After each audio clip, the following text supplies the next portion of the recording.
Saludos todos, bienvenidos a esta nueva entrega de nuestro programa La Literatura del Derecho. Con ustedes, Miguel Ángel Durán, su productor y conductor. Vamos a terminar parte del trabajo que estuvimos analizando en la anterior entrega, cuando estuvimos hablando de la demanda laboral, la parte procesal, y haciendo una pequeña comparación con el procedimiento civil.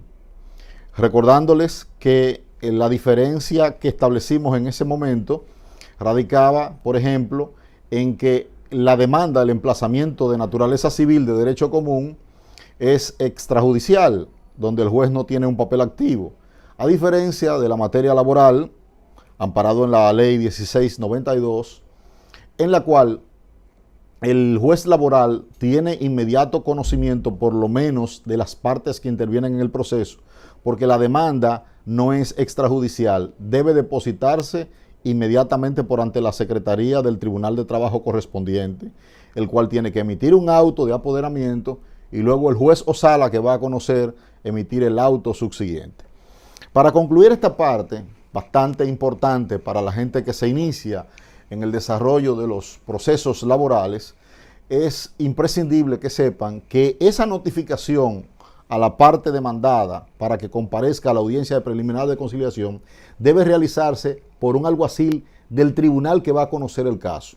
A diferencia del derecho común, salvo que no haya una comisión, que no esté comisionado, que no se haya establecido quién es el alguacil que debe notificar ese acto de naturaleza civil o penal, en el procedimiento laboral es obligatorio, es imperativo, porque así lo dispone la ley, de que el alguacil que notifique esa audiencia de preliminar de conciliación conjuntamente con la demanda y los autos, si es más de uno, o aunque sea uno solo, debe ser el alguacil del tribunal que conoce el caso. En la audiencia alguien me dirá, bueno, pero si las partes comparecen, no hay ningún problema. No habría ningún problema si no hay oposición de la parte demandada que alegue que fue notificado por un alguacil que no es del tribunal. Incluso es hasta de forma oficiosa que un juez del Tribunal de Trabajo, de la jurisdicción apoderada, pudiera hacer una regularización, pudiera reenviar, no conocer esa audiencia, producto de que el alguacil que ha notificado no es del Tribunal Laboral.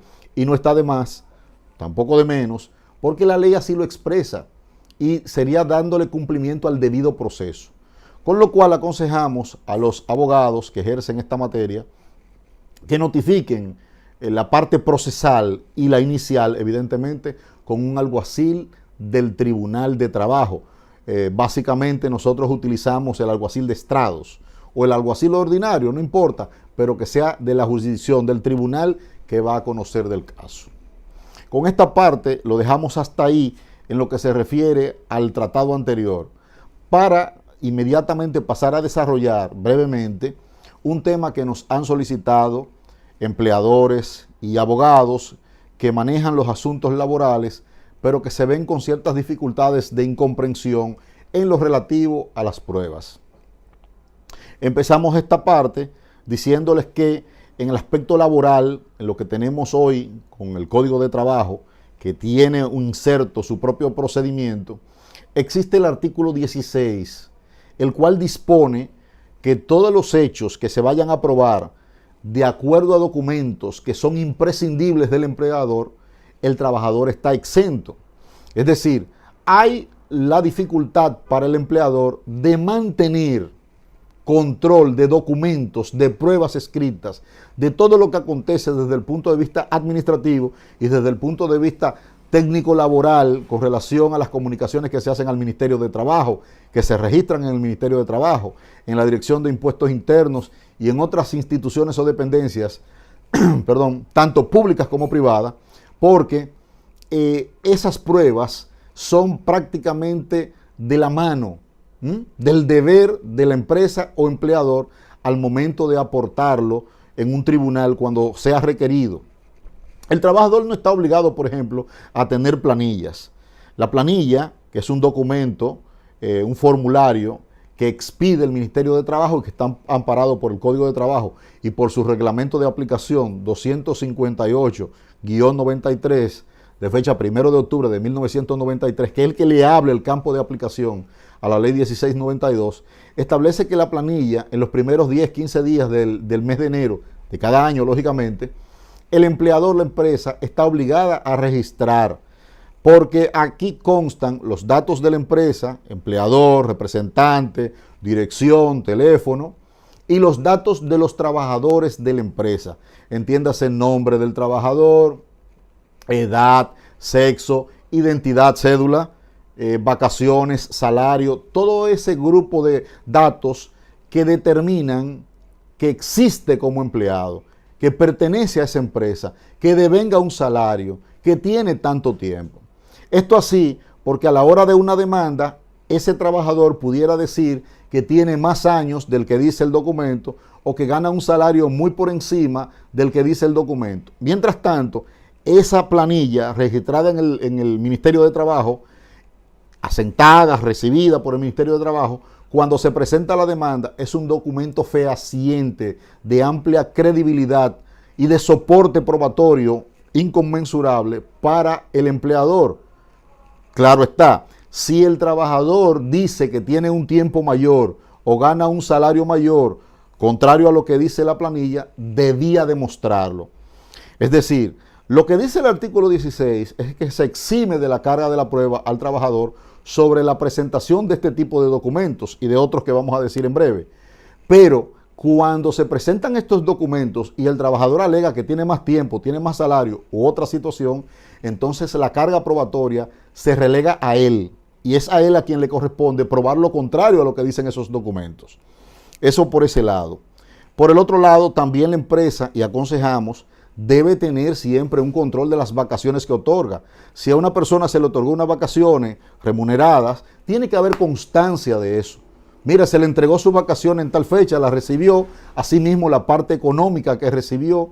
Esos conceptos deben estar totalmente especificados y el trabajador haber aceptado esa situación de alguna forma, un acuse de recibo.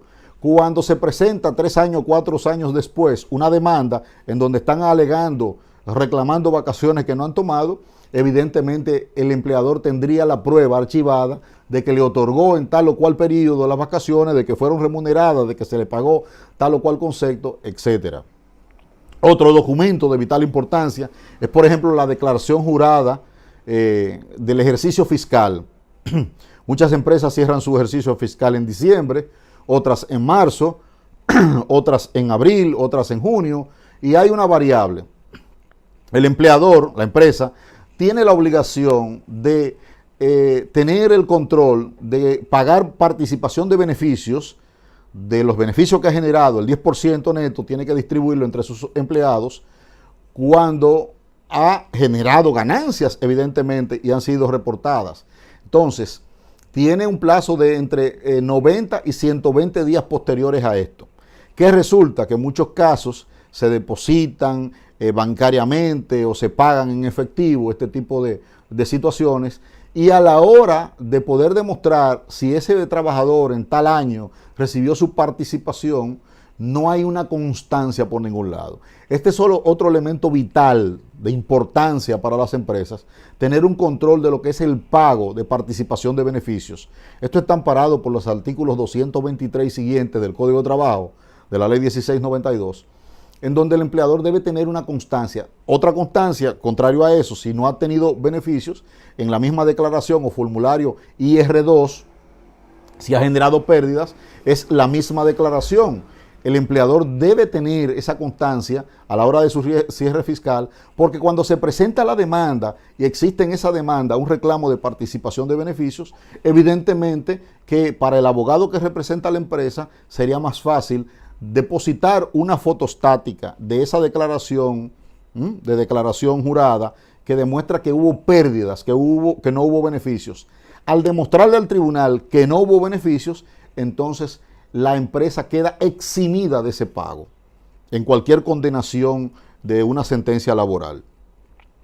Estamos dando estas pinceladas porque muchos empleadores a veces no tienen este manejo, esta asesoría, esta orientación. Y en ese sentido, además, nosotros establecemos algo también importante. ¿Por qué no? nos atrevemos a decirle a los empleadores, a las empresas, que los casos se ganan cuando las empresas están organizadas, cuando las empresas cumplen con la ley. Todos los instrumentos de documentos que son obligaciones del empleador deben tenerlo, porque el abogado no hace magias. El abogado trata de llevar un trabajo y hacerle la prueba de acuerdo a lo que el empleador le presente o le entregue. Recomendamos siempre que las empresas, pequeñas, medianas o grandes, tengan un asesor laboral, tengan asesoría técnica laboral, porque al igual que la medicina, al igual que otras ramas del derecho, el derecho laboral tiene su propio lenguaje.